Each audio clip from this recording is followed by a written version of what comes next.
After spending the day with the brand new 2016 Cadillac CT6, we loved the car, but here are some of the things we hate about it. First off, it's 204 inches long, which is just shy of the length of the Mercedes S-Class and the BMW 7 Series.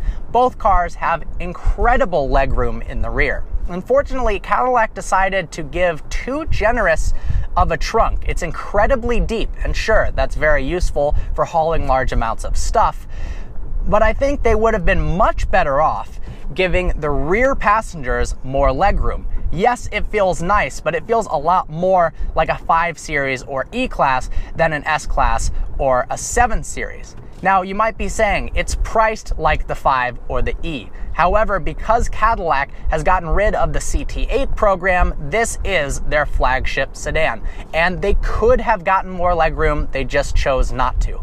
It also feels kind of claustrophobic in here. A lot of car companies are trying to push the dash and the panels away from the driver to make it feel more spacious and open. Instead, Cadillac's done the opposite. Everything feels bulbous and you feel enclosed, and it feels more claustrophobic than it should. Second, this is a luxury car, not a sports car. And because it does not have a beautiful sounding V8 or V12 like the AMG S-Classes, you shouldn't hear the engine noise at all. Instead, when you step on it, you've got this minivan sounding 6-cylinder intruding into the cabin. They should have muffled that a lot more. This car is very isolated. There's no reason they couldn't have made the engine quieter for passengers inside.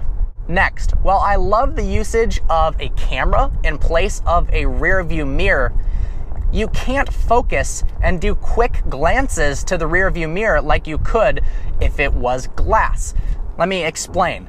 When you look at it, you actually can't tell at all what's going on because stuff is moving at a refresh rate that's not quite fast enough and the definition is not quite there that you actually have to hold your eyes on the screen for a good 3 times as long as you would if it was just a mirror. Now, you can remedy this by flipping it down and you get a normal rear view mirror, but for a feature like that, they could have spent a little more time on research and development and improved it. The car is very light. At a base curb weight of 3,600 pounds, it's a good 500 to 1,000 pounds lighter than its competition.